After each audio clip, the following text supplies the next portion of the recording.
নমস্কার বন্ধুরা, সকলে কেমন আছেন? আশা করছি ভালো আছেন, সুস্থ আছেন। আমরাও সকলে ভালো আছি। ভিডিওটি এখন থেকে শুরু করলাম। সকালবেলা আজকে অনেক কিছু কাপড় জামা কেচে ফেলেছি। আজকে কাপড় জামা কাচিনি, আজকে কেচেছি শুধু বিছানার চাদর। 3টে বিছানার চাদর কেচেছি, আর বালিশের ওয়ারগুলো আগের দিনকে কেচে দিয়েছিলাম। আর সন্দীপের কিছু জামা কাপড় আর আমার কিছু কাপড়, সেগুলো কেচে নিচ্ছি কালকে। কারণ হচ্ছে আজকে শনিবার, সন্দীপের স্কুল ছুটি, মানে শনিবার রবিবার সন্দীপের স্কুলটা ছুটি থাকে। তো ওই জন্য মানে শনিবারে কেচে নিচ্ছি, কারণ রবিবারে কাচা হবে না। কারণ রবিবারে মানে আগে বাড়িতেই থাকতাম, এখন সন্দীপকে ড্রয়িং ক্লাসে ভর্তি করে দিয়েছে, মানে রবিবারটা। আবার বিকেলে ব্যায়ামের ক্লাসে যায়, মানে সকালে বিকেলে মানে হয়ে ওঠে না আমার, কারণ আমাকেও তো যেয়ে থাকতে হয়। মানে এসে আর কাচাকুচি করতে ভালো লাগে না, এসে রান্না করতে হয়, তারপর অনেকটা বেলা হয়ে যায়, রোদ উঠে যায় বলে আর কাচাকুচি করতে ভালো লাগে না। ওই জন্য আমি শনিবারটাই কেচে ফেলি। তো এখানে প্রথমে আমি সব কাপড় জামাগুলো কেচে নিয়েছি। চান করেছিলাম আগে, চান করে তারপর ছাদে মিলতে এসেছি। কাপড় জামাগুলো আগে কেচে রেখে দিয়েছিলাম, তারপর স্নান করে মানে ছাদে এসেছি মিলতে।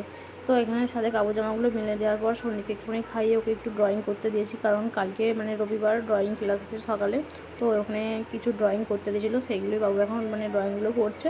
আর আমি এখানে কলে জলগুলো ভরে নিচ্ছি, কারণ এখন যদি না জলটা ভরি মানে কলে আবার জলটা চলে যেতে পারে, কারণ আজকে আবার সকালের দিকটা কারেন্ট ছিল না। তো ওই জন্য জলটা একটু অল্প অল্প পড়ছিলো। আমি ভাবলাম এখনই ভরে নিই, যদি আবার জল মানে যেটুকু পড়ছে না, তারপরে যদি না আবার পড়ে, ওই জন্য জলগুলো ভরে নিলাম, মানে ড্রামগুলোও ভর্তি করে নিয়েছি।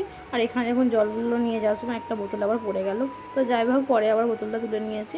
তো তারপরে বাবুকে একটুখানি ড্রয়িংগুলো করিয়ে দিয়ে বাবুকে একটুখানি মুড়ি খাইয়ে দিয়েছিলাম। মা সকালে একটু মানে মানে ঘুগনি করেছিল, ঘুগনি দিয়ে মুড়ি খাইয়ে তারপরে রান্না বসিয়েছি। ভাতটা আগে করে নিয়েছি, ভাতটা করে নেওয়ার পর আজকে রান্নার কিছু ছিল না। আমি ভাবলাম কী রান্না হবে, পটল ছিল 4টে, তো 4টে পটল দিয়ে পটল আলুর তরকারি আর মানে ডিম ভাজা, এটাই হবে। আর আমের চাটনিটা কালকে একটু চাটনি করেছিলাম, আমের চাটনিটা একটু বেশি করেই করেছিলাম, যাতে 2 দিন হয়। মানে আজকে একটু রয়েছে, তো ওই দিয়েই খাওয়া হয়ে যাবে। কারণ গরমকালে আমের মানে চাটনিটা খেতে বেশ ভালো লাগছে রোদ গরমে।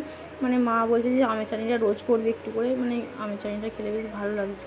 তো এখানে আমার মানে শিলেতে আমি একটুখানি মশলা করে নিলাম। মশলা করে নেওয়ার পর এখানে উনুনশালে এই তিরপালটা দিলাম, কারণ হচ্ছে রান্না করার সময় এখানে প্রচণ্ড হাওয়া দেয় বলে মানে উনুনটা ভালো জ্বলতে চায় না, নিভে যায়। ওই জন্য একটু এই মানে তিরপালটা মানে ঘিরে দিলাম, যাতে হাওয়াটা না আসে আর একটু রোদও আসে। তো এখানে আমি প্রথমে পটলগুলো ভেজে নিয়েছি, ভেজে নেওয়ার পর আলুগুলো ভেজে নিচ্ছি। তো আলুগুলো ভেজে নিয়ে তারপর প্রথমে ভেজে নিয়েছি, তারপর শিলেতে মশলা করলাম, মানে আদা, তারপরে হচ্ছে রসুন আর গোটা জিরে শিলনোড়ায় বেটে নিয়েছি। তারপরে হলুদ লঙ্কা নুন দিয়ে মশলাটা মানে আলুর সঙ্গে ভেজে নিচ্ছি। তো এখানে ভাজার সময় একটু তেল কম পড়েছিল বলে তেলটাও দিয়ে দিলাম। এই দেখুন আমার আলুটা খুব সুন্দর করে মানে মশলার সঙ্গে ভাজা হয়ে গেছে। ভাজার পর পটলগুলো আমি এখানে দিয়ে দিচ্ছি। তো আমার এখানে রান্নাটা হয়েই গেছে, মানে আলুটা সিদ্ধ হলেই ভাত বাড়বো, মানে ভাত খেতে দেবো। তো এখানে সন্দীপ ভাত খেতে বসে পড়েছে। তো ভিডিওটা এখানেই শেষ করলাম।